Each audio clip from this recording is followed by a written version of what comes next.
ਨਮਸਕਾਰ, ਆਦਾਬ, ਸਤਿ ਸ਼੍ਰੀ ਅਕਾਲ। ਆਓ ਦੋਸਤੋ ਵਿਚਾਰ ਕਰਦੇ ਹਾਂ ਵਿਵਸਥਾ ਪਰਿਵਰਤਨ ਮੌਜੂਦਾ ਸਮੇਂ ਦੀ ਜ਼ਰੂਰਤ ਹੈ ਜਾਂ ਨਹੀਂ। ਇਸ ਸੰਬੰਧੀ ਅਸੀਂ 3 ਪੱਖ ਦੇਖਾਂਗੇ। ਵਿਵਸਥਾ ਪਰਿਵਰਤਨ ਕਿਉਂ, ਕਿਹੜਾ ਅਤੇ ਕਿਵੇਂ ਹੋਣਾ ਚਾਹੀਦਾ ਹੈ। ਆਓ ਪਹਿਲੇ ਪੱਖ 'ਤੇ ਵਿਚਾਰ ਕਰਦੇ ਹਾਂ। ਵਿਵਸਥਾ ਪਰਿਵਰਤਨ ਬਾਰੇ ਸੋਚਣ ਦੀ ਲੋੜ ਕਿਉਂ ਹੈ। ਜੇਕਰ ਇੱਕ ਮਨੁੱਖ ਦੂਸਰੇ ਮਨੁੱਖ ਦਾ ਚਾਹ ਕੇ ਵੀ ਸਹਿਯੋਗੀ ਨਹੀਂ ਬਣ ਪਾ ਰਿਹਾ ਤਾਂ ਸਾਨੂੰ ਵਿਵਸਥਾ ਪਰਿਵਰਤਨ ਬਾਰੇ ਸੋਚਣ ਦੀ ਜ਼ਰੂਰਤ ਹੈ। ਜੇਕਰ ਵਿਵਸਥਾ ਆਪਣੇ ਅਧੀਨ ਰਹਿੰਦੇ ਨਾਗਰਿਕਾਂ ਨੂੰ ਜਾਣਨ, ਕਰਨ ਅਤੇ ਭੋਗਣ ਦਾ ਸੁੱਖ ਦੇਣ ਦੇ ਵਿੱਚ ਨਾਕਾਮ ਹੈ ਤਾਂ ਸਾਨੂੰ ਵਿਵਸਥਾ ਪਰਿਵਰਤਨ ਬਾਰੇ ਸੋਚਣ ਦੀ ਜ਼ਰੂਰਤ ਹੈ। ਜੇਕਰ ਕੁਦਰਤੀ ਸੰਸਾਧਨਾਂ ਅਤੇ ਉਹਨਾਂ ਦੀ ਮੰਗ ਦੇ ਵਿੱਚ ਤਾਲਮੇਲ ਬਿਠਾਉਣ ਵਾਸਤੇ ਕਿਸੇ ਕੁਸ਼ਲ ਨੀਤੀ ਦੀ ਅਣਹੋਂਦ ਹੈ ਤਾਂ ਵਿਵਸਥਾ ਪਰਿਵਰਤਨ ਬਾਰੇ ਸੋਚਣ ਦੀ ਜ਼ਰੂਰਤ ਹੈ। ਜੇਕਰ ਵਿਵਸਥਾ ਅਧੀਨ ਰਹਿੰਦਾ ਨਾਗਰਿਕਾਂ ਦਾ ਵੱਡਾ ਵਰਗ ਵੰਚਿਤ ਅਤੇ ਬਦਹਾਲ ਹੈ ਤਾਂ ਸਾਨੂੰ ਵਿਵਸਥਾ ਪਰਿਵਰਤਨ ਬਾਰੇ ਸੋਚਣ ਦੀ ਜ਼ਰੂਰਤ ਹੈ। ਜੇਕਰ ਵਿਵਸਥਾ ਮਨੁੱਖ ਨੂੰ ਉਸ ਦੀ ਜ਼ਿੰਦਗੀ ਦੇ ਅਸਲ ਉਦੇਸ਼ ਸੁੱਖ ਅਤੇ ਸਕੂਨ ਦੀ ਪ੍ਰਾਪਤੀ ਕਰਵਾਉਣ ਦੇ ਵਿੱਚ ਅਸਮਰੱਥ ਹੈ ਤਾਂ ਵਿਵਸਥਾ ਪਰਿਵਰਤਨ ਬਾਰੇ ਸੋਚਣ ਦੀ ਜ਼ਰੂਰਤ ਹੈ। ਜੇਕਰ ਮੰਗ, ਉਤਪਾਦਨ ਅਤੇ ਵਿਤਰਨ ਦੇ ਵਿਚਕਾਰ ਕੋਈ ਅਵਰੋਧ ਹੈ ਤਾਂ ਸਾਨੂੰ ਵਿਵਸਥਾ ਪਰਿਵਰਤਨ ਬਾਰੇ ਸੋਚਣ ਦੀ ਜ਼ਰੂਰਤ ਹੈ। ਜੇਕਰ ਰਾਜਨੀਤਿਕ ਤਾਕਤ 24 ਘੰਟੇ ਆਮ ਲੋਕਾਂ ਦੇ ਹੱਥ ਵਿੱਚ ਨਹੀਂ ਰਹਿੰਦੀ ਤਾਂ ਵਿਵਸਥਾ ਪਰਿਵਰਤਨ ਬਾਰੇ ਸੋਚਣ ਦੀ ਜ਼ਰੂਰਤ ਹੈ। ਆਓ ਹੁਣ ਦੂਸਰੇ ਪੱਖ 'ਤੇ ਵਿਚਾਰ ਕਰਦੇ ਹਾਂ। ਨਵੀਂ ਵਿਵਸਥਾ ਦੀ ਕਸੌਟੀ ਕੀ ਰੱਖੀਏ। ਇੱਕ ਸਟੀਕ ਵਿਵਸਥਾ ਉਹ ਹੈ ਜੋ ਸਮਾਜ ਨੂੰ ਸਿੱਖਿਆ, ਸਿਹਤ ਸਹੂਲਤਾਂ ਅਤੇ ਸਮਾਜਿਕ ਸੁਰੱਖਿਆ ਨੂੰ ਸਰਵ ਵਿਆਪਕ ਕਰਨ ਦੇ ਵਿੱਚ ਸਮਰੱਥ ਹੋਵੇ। ਵਿਵਸਥਾ ਐਸੀ ਹੋਵੇ ਜਿਸ ਦੇ ਹੁੰਦਿਆਂ ਕਿਸੇ ਨਾਗਰਿਕ ਨੂੰ ਆਪਣਾ ਜੀਵਨ ਬਿਤਾਉਣ ਵਾਸਤੇ ਅਪਰਾਧ ਕਰਨ, ਝੂਠ, ਈਰਖਾ, ਦਵੈਸ਼, ਭ੍ਰਿਸ਼ਟਾਚਾਰ ਕਰਨ ਦੀ ਜ਼ਰੂਰਤ ਮਹਿਸੂਸ ਹੀ ਨਾ ਹੋਵੇ।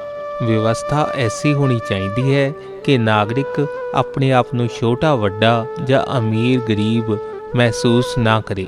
ਵਿਵਸਥਾ ਐਸੀ ਹੋਣੀ ਚਾਹੀਦੀ ਹੈ ਕਿ ਧਰਮ ਇਨਸਾਨੀਅਤ 'ਤੇ ਕਦੇ ਵੀ ਹਾਵੀ ਨਾ ਹੋਵੇ। ਆਓ ਦੋਸਤੋ ਹੁਣ ਤੀਸਰੇ ਪੱਖ 'ਤੇ ਵਿਚਾਰ ਕਰਦੇ ਹਾਂ। ਵਿਵਸਥਾ ਪਰਿਵਰਤਨ ਕਿਵੇਂ ਹੋਵੇਗਾ। ਸਭ ਤੋਂ ਪਹਿਲਾਂ ਸੰਪੂਰਨ ਸਮਾਧਾਨ ਵਿਵਸਥਾ ਦੀ ਪੂਰੀ ਜਾਣਕਾਰੀ ਸਾਰੇ ਸਾਧਨਾਂ ਦੇ ਰਾਹੀਂ ਵੱਧ ਤੋਂ ਵੱਧ ਲੋਕਾਂ ਤੱਕ ਪਹੁੰਚਾਈ ਜਾਏਗੀ।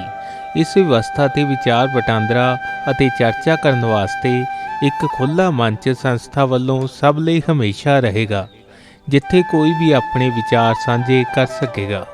ਜਦੋਂ ਵੱਡੀ ਗਿਣਤੀ ਵਿੱਚ ਲੋਕਾਂ ਤੱਕ ਇਸ ਵਿਵਸਥਾ ਦੇ ਬਾਰੇ ਜਾਣਕਾਰੀ ਪਹੁੰਚ ਜਾਏਗੀ ਤਾਂ ਉਹਨਾਂ ਦੀ ਵਿਵਸਥਾ ਪ੍ਰਤੀ ਸਹਿਮਤੀ ਜਾਣਨ ਵਾਸਤੇ ਇੱਕ ਜਨਤਕ ਸਰਵੇ ਹੋਵੇਗਾ।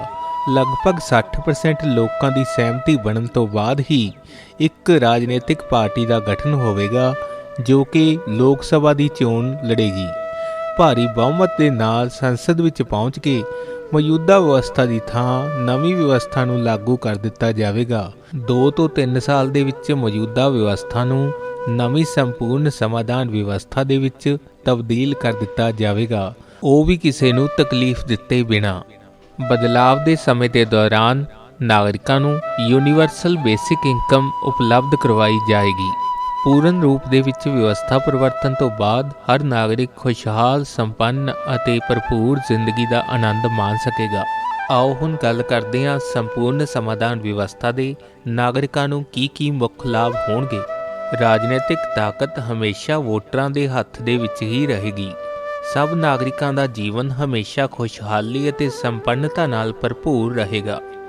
ਹਰ ਤੰਦਰੁਸਤ ਨਾਗਰਿਕ ਜੋ 25 ਤੋਂ 50 ਸਾਲ ਦਾ ਹੈ ਉਸ ਕੋਲ ਆਪਣੀ ਇੱਛਾ, ਯੋਗਤਾ ਅਤੇ ਦਿਲਚਸਪੀ ਦੇ ਅਨੁਸਾਰ ਇੱਕ ਰੋਜ਼ਗਾਰ ਰਹੇਗਾ। ਇਸ ਵਿਵਸਥਾ ਦੇ ਵਿੱਚ ਪੈਸਾ ਕਿਸੇ ਵੀ ਤਰ੍ਹਾਂ ਦਾ ਨਹੀਂ ਹੋਵੇਗਾ, ਇਸ ਲਈ ਕਿਸੇ ਵੀ ਵਸਤੂ ਦਾ ਮਿਹਨਤ ਦਾ ਮੁਲਾਂਕਣ ਨਹੀਂ ਹੋਵੇਗਾ। ਹਰ ਬੱਚੇ ਨੂੰ ਆਪਣੀ ਇੱਛਾ ਅਨੁਸਾਰ 25 ਸਾਲ ਦੀ ਉਮਰ ਤੱਕ ਸਿੱਖਿਆ ਲੈਣ ਦਾ ਮੌਕਾ ਮਿਲੇਗਾ। ਨਵੀਂ ਸਿੱਖਿਆ ਵਿਵਸਥਾ ਮੁਕਾਬਲੇ ਵਾਲੀ ਨਾ ਹੋਣ ਕਾਰਨ ਵਿਦਿਆਰਥੀਆਂ ਵਿੱਚ ਕਿਸੇ ਤਰ੍ਹਾਂ ਦੀ ਹੀਨ ਭਾਵਨਾ ਅਤੇ ਮੁਕਾਬਲੇਬਾਜ਼ੀ ਨਹੀਂ ਹੋਵੇਗੀ। ਨਵੀਂ ਵਿਵਸਥਾ ਵਿੱਚ ਆਰਥਿਕ ਅਤੇ ਸਮਾਜਿਕ ਸਮਾਨਤਾ ਹੋਣ ਦੇ ਨਾਲ ਲੋਕਾਂ ਵਿੱਚ ਜਾਤੀਵਾਦ, ਊਚ ਨੀਚ, ਈਰਖਾ, ਵੈਰ ਵਿਰੋਧ ਆਪਣੇ ਆਪ ਹੀ ਖਤਮ ਹੋ ਜਾਵੇਗਾ। ਸੰਵਿਧਾਨ ਦੇ ਵਿੱਚ ਕੋਈ ਸੰਸ਼ੋਧਨ ਜਾਂ ਨਵਾਂ ਕਾਨੂੰਨ ਲੋਕਾਂ ਦੀ ਸਹਿਮਤੀ ਦੇ ਨਾਲ ਹੀ ਬਣੇਗਾ। ਇਸ ਵਿਵਸਥਾ ਵਿੱਚ ਕਈ ਚੀਜ਼ਾਂ ਨਹੀਂ ਹੋਣਗੀਆਂ, ਜਿਵੇਂ ਬੈਂਕ, ਸ਼ੇਅਰ ਮਾਰਕੀਟ, ਭ੍ਰਿਸ਼ਟਾਚਾਰ, ਮਿਲਾਵਟਖੋਰੀ, ਝੂਠ, ਟੈਕਸ ਪ੍ਰਣਾਲੀ, ਬਾਜ਼ਾਰ ਅਤੇ ਬੀਮਾ। ਨਾਗਰਿਕ ਵੱਲੋਂ ਵਿਵਸਥਾ ਨੂੰ ਦਿੱਤੀ ਗਈ ਸੇਵਾ ਦਾ ਮਿਹਨਤਾਨਾ ਨਾਗਰਿਕ ਨੂੰ ਪੈਸਿਆਂ ਦੇ ਰੂਪ ਵਿੱਚ ਨਾ ਮਿਲ ਕੇ ਇੱਕ ਖੁਸ਼ਹਾਲ, ਸੰਪੰਨ ਅਤੇ ਭਰਪੂਰ ਜ਼ਿੰਦਗੀ ਦੇ ਰੂਪ ਵਿੱਚ ਮਿਲੇਗਾ। ਨਾਗਰਿਕ ਨੂੰ ਆਨਲਾਈਨ ਮੰਗ ਕਰਨ ਤੇ ਹਰ ਵਸਤੂ ਅਤੇ ਸੇਵਾ ਉਪਲਬਧ ਹੋਵੇਗੀ। ਸੰਪੂਰਨ ਸਮਾਧਾਨ ਵਿਵਸਥਾ ਵਿੱਚ ਕੋਈ ਵੀ ਕਿਰਤ ਅਣਮਨੁੱਖੀ ਢੰਗ ਨਾਲ ਨਹੀਂ ਹੋਵੇਗੀ। ਸਭ ਕੰਮ ਆਧੁਨਿਕ ਮਸ਼ੀਨਾਂ ਅਤੇ ਸੁਰੱਖਿਆ ਸਾਧਨਾਂ ਦੀ ਮਦਦ ਦੇ ਨਾਲ ਹੋਣਗੇ। ਵਾਤਾਵਰਣ ਨੂੰ ਸ਼ੁੱਧ ਅਤੇ ਸਾਫ਼ ਰੱਖਣ ਵਾਸਤੇ ਵਿਵਸਥਾ ਵੱਲੋਂ ਵਿਸ਼ੇਸ਼ ਪ੍ਰਬੰਧ ਕੀਤੇ ਜਾਣਗੇ।